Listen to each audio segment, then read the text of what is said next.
द्वारका का स्वर्णिम महल, चारों ओर वैभव, रत्न, सोने की चमक। लेकिन उसी समय दूर एक छोटे से गांव में, एक जर्जर कुटिया में बैठा है एक ब्राह्मण, सुदामा। फटे हुए वस्त्र, सूखी आंखें, घर में भूखे बच्चे और पत्नी के चेहरे पर चिंता की गहरी रेखाएं। घर में अन्न का एक दाना भी नहीं। चूल्हा कई दिनों से ठंडा पड़ा है। सुदामा की पत्नी धीमे स्वर में कहती है, स्वामी, आप द्वारका जाइए। आपके मित्र श्री कृष्ण अब राजा है, उनसे सहायता मांग लीजिए। सुदामा का हृदय संकोच से भर उठता है। मैं अपने मित्र से कुछ मांगने जाऊं? नहीं, मित्रता भीख नहीं मांगती।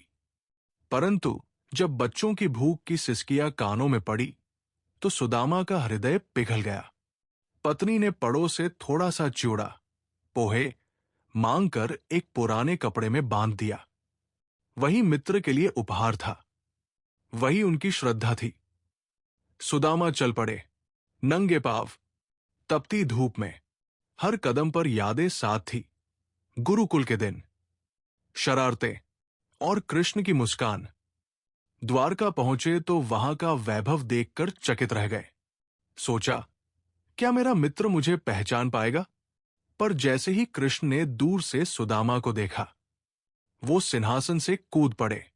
राजसी मर्यादाएं भूलकर दौड़ते हुए अपने मित्र को गले लगा लिया। आंखों से आंसू बहने लगे। एक राजा और एक दरिद्र ब्राह्मण, पर मित्रता में कोई भेद नहीं। कृष्ण ने स्वयं सुदामा के पैर धोए। रुक्मिणी और समस्त महल आश्चर्य से ये दृश्य देख रहे थे।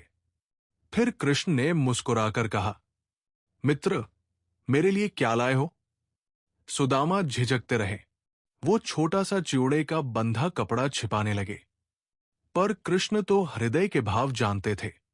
उन्होंने झट से वो पोटली ले ली। अरे, ये तो मेरा प्रिय चिवड़ा है, और बड़े प्रेम से एक मुट्ठी मुंह में डाल ली। जैसे ही पहली मुट्ठी खाई, उसी क्षण द्वारका से दूर सुदामा की कुटिया में चमत्कार हुआ। जहां सूखी दीवारें थी, वहां महल खड़ा हो गया। जहां टूटा चूल्हा था, वहां सोने के पात्र सज गए। जहां भूख थी, वहां स्वादिष्ट व्यंजन से भरे थाल प्रकट हो गए। कृष्ण दूसरी मुट्ठी लेने लगे, पर रुक्मिणी ने उनका हाथ पकड़ लिया। वो जानती थी, यदि एक और मुट्ठी खा ली तो कृष्ण अपना सब कुछ सुदामा को दे देंगे। सुदामा को कुछ भी मांगने की आवश्यकता नहीं पड़ी। उन्होंने मित्रता निभाई। कृष्ण ने प्रेम का आप प्रतिदान दिया। रात भर दोनों मित्र पुरानी यादों में खोए रहे। सुदामा ने कभी अपनी गरीबी का उल्लेख नहीं किया, और कृष्ण ने कभी अपनी संपत्ति का अहंकार नहीं दिखाया।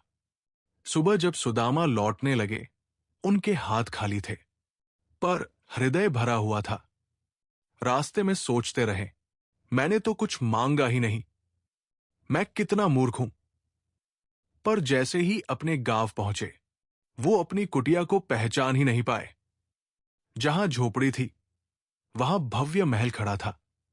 उनकी पत्नी रानी के वस्त्रों में, बच्चे हंसते हुए, और आंगन में अन्न के भरे भंडार। सुदामा समझ गए, ये मेरे मित्र की लीला है, मैंने मांगा नहीं, पर उन्होंने सब कुछ दे दिया। ये कथा केवल चमत्कार की नहीं, ये कथा है सच्ची मित्रता की, निस्वार्थ प्रेम की, और उस भगवान की जो भक्त के भाव से बंध जाते हैं। कृष्ण ने सुदामा के घर भोजन केवल इसलिए नहीं पहुंचाया कि वो गरीब थे। उन्होंने इसलिए पहुंचाया क्योंकि सुदामा का हृदय शुद्ध था। भगवान धन नहीं देखते, वो भावना देखते हैं। जब भक्त प्रेम से एक मुट्ठी चिवड़ा अर्पित करता है, तो भगवान उसके जीवन में सुखों का सागर भर देते हैं। संदेश स्पष्ट है, यदि हृदय में सच्ची श्रद्धा और निस्वार्थ प्रेम हो, तो ईश्वर स्वयं आपके जीवन की कमी पूरी कर देते हैं। कृष्ण की ये लीला हमें सिखाती है, मित्रता में स्वार्थ नहीं होना चाहिए, भक्ति में मांग नहीं होनी चाहिए, और प्रेम में अहंकार नहीं होना चाहिए, क्योंकि जब भाव सच्चे होते हैं तो द्वारका का भगवान भी दौड़कर आपके द्वार तक आ जाता है।